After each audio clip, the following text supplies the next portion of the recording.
What if we told you that $4 billion in TV advertising might disappear overnight, and that pharma brands without a plan B could be caught in the crossfire? That's exactly what's happening right now that could reshape pharmaceutical advertising as we know it. For decades, pharma marketing has relied heavily on television advertising. In fact, pharmaceutical companies are among the biggest TV advertisers in the US market. Just think about all those commercials with people walking on beaches and gardening after taking their medications. These TV investments have been stable and predictable. You book your upfronts, you get your GRPs, you measure your script lift, rinse and repeat. It's been a solid strategy because TV reached your target demographic of older Americans who are more likely to need prescription medications. But here's what's changed. According to recent research, there's a growing risk of a tariff-induced recession that could slash television ad spending by up to $4 billion. This is happening right now during the television industry's annual upfront selling season, when networks sell the bulk of their commercial inventory for the upcoming year. The potential recession, driven by uncertain tariff policies, has advertisers across all industries getting nervous about committing to long-term TV contracts. And when budgets get tight, marketing is often the first thing to get cut. Why this matters enormously for pharma.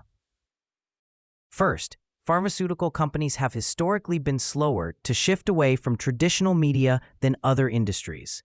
Many brands still allocate 60 to 70% of their media budget to television, compared to consumer packaged goods brands that might only allocate 30 to 40%.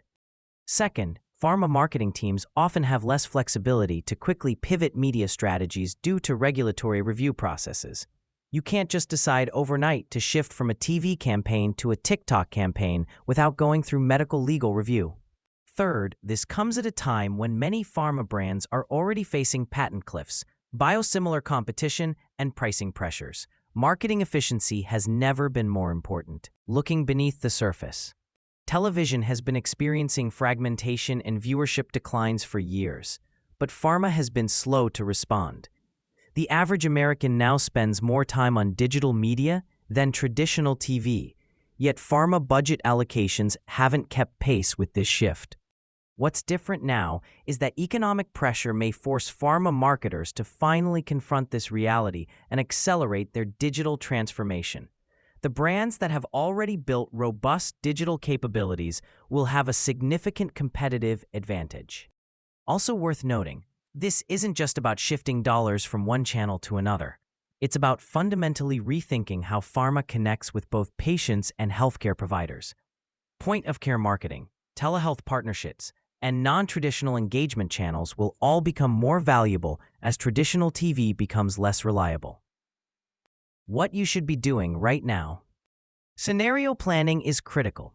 Build contingency plans for your Q3 and Q4 media budgets that include options for 10%, 20%, and even 30% reductions in TV spend with clear alternatives for where those dollars could go. 2. Accelerate your omnichannel capabilities.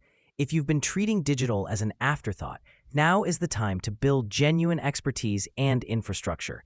This means having the measurement frameworks, the creative production capabilities, and the regulatory processes in place to move quickly. 3. Rethink your agency partnerships. Is your agency of record actually equipped to handle a major shift away from TV?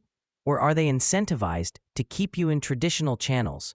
You might need to bring in specialized digital partners to complement your existing agency relationships. Use this as an opportunity to experiment. With TV potentially becoming less dominant, you have permission to test new approaches.